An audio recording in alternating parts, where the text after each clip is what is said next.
King news, my wonderful people. Alhaji Atiku Abubakar, presidential candidate of the People Democratic Party, exposed what he intends to do and how he intends to run the country, all now being released for every one of us to see. Atiku was saying in confidence, if I win the election, I will sell all the national oil refineries to investors. Do you know what that means? He will sell it to himself or to his friends. And guess what? You think Nigeria is in a war? I laugh. I laugh in Spanish. It will be a more terrible war than you can imagine. I mean, this was the same man who, when he was the vice president of the country, Olusegun Obasanjo reliably tell Nigerians that the US wrote to him about his vice president escapades on money laundering. And this same man is looking at ways to take away one of the most valued assets the country has. I mean, we are not in the optimal use of what we have today. If our refineries are working, a large percent, up to 15% of those who are jobless now will be gainfully employed. Maybe not as engineers, administrators, cleaners, self, messengers, drivers. I'm talking about even to the mania and mania of jobs. A lot of people will be gainfully employed. But guess what? We lock up all our refineries and we are going what? And we are sending our products overseas, refining them and rebuying it. Somebody say, oh, my sheo. Now, so the Yoruba man talking. Let's get all the details as this man exposes himself. If I win the election, I will sell all the national refineries to investors. That's to himself, when I'm investor now, and I will rebuy them. The presidential candidate of the People Democratic Party, Alhaji Atiku Abubakar, has said if he becomes the president of Nigeria, he will sell off all Nigerian oil refineries to businessmen, of which he is one. Atiku stated this during a special interview with the Voice of America during a visit to Washington. My position on this is not something new. I already said it years ago. I will sell them all. Apparently, we know now to himself. Only go buy and buy for his son, buy for a daughter husband. Nigeria oil will now be on the sole mercy of Atiku and Sons Limited. Let's continue. I will sell them all. Atiku said in an interview with the head of VOA's Hausa department, Aliyu Mustafa Sokoto, regarding the problem of oil theft in southern Nigeria. Atiku said, who held the position of the vice president between 1999 and 2007, he will use his power as president, if elected, to deal with the problem by selling it off. This is a different problem. We need to figure out how we can use government influence to stop it, because there is a real cooperation from the NNPC workers and the security agencies that have been given the rights to look after the roads of oil pipeline are being led.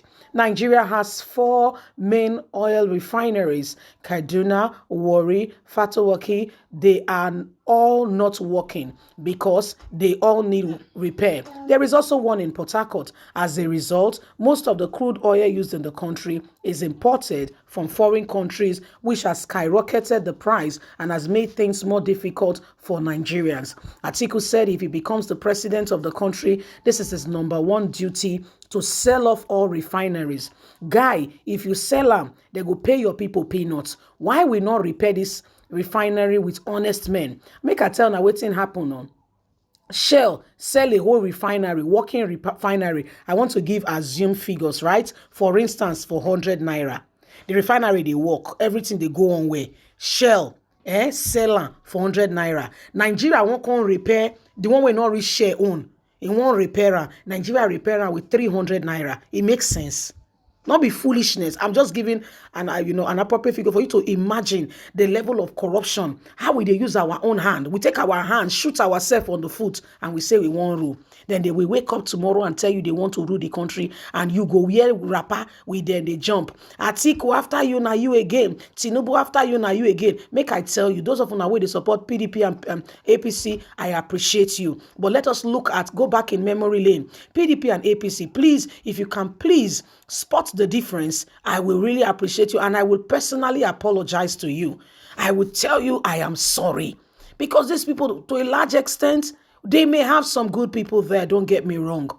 They may have some good people, but the qualities of the bad ones, It's more than the good ones because we can see their influence all over the country. And so, if we really want change, let's rise up from this current space of despair that we are and get this country up and running. It will not work if you sit down and pretend that all is well. It will not work if I do not take my part and play my part adequately. How will it work? Coming together, the power of unity, agreeing that we want to get rid of those who have siphoned the wealth of this nation, of those who have sold Nigerian wealth to themselves and their family, and they are the ones collecting all the money that belongs to the people, collecting things again and again, when really it should be for the nation. They siphon it, they privatize it. I mean, there's nothing wrong in making some things, private, probably to be better managed. There are pros and cons with this. But that's your first point of call, my dear. May you think, Kamo. It be like what Buhari and Godwin Emefiele won't do now. They won't change Naira just before election. Go check them. It's a good thing, don't get me wrong. But there is an underturn to it. They won't pepper some people. Pepper them, or that level now. Now waiting they won't do. And it is wrong.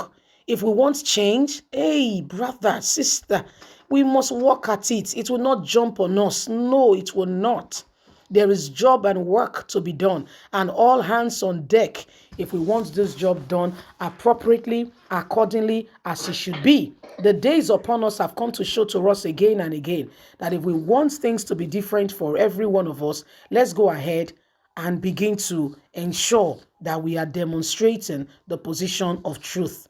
Can you see what is going on? Can you see how we have allowed people who have no iota of concern for this country to be determinants, to be the lawmakers, to be the ones dictating what happens to us? And at the end of the day, we are at a more difficult position more than we can ever imagine. The days upon us are days where men and women, boys and girls, youths and teenagers, everyone who is 18 and over and is responsible for making decisions must be very, very honest in our decision-making process and capacity if we want to see this nation move ahead and make further advancement in becoming a better nation, not just for some, but for all.